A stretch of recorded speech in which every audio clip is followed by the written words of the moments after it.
ukungcweka kahle kahle kokwenduku kodwa ke kuyangena ngoba kusuke kufundiswana bese kungena umhayo uyangizwa kwakuthi ukuhaya kuthiwa hey basobho ungayenzi into ethile kukhona obani uyokuhaya ubani nimzwile nubani esehaya ubani ngesici esithile akasenzile nokuhle futhi wawuhaywa ngakho nokubi futhi uzohaywa ngakho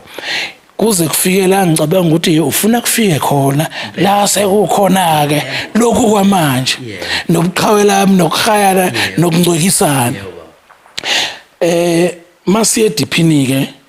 ngoba izofana lento sificana nabanye abafana bakwezinye indawo ilapho ke okwakusuka inkonyane lenkomo zakini leyongena kwezinye inkomo na kuphela wena usuthi uyolikhipha inkonyane nangu ingqwele yalapha endala ithi itshela abafana bakubuthi nangu umfana edunga inkomo zakini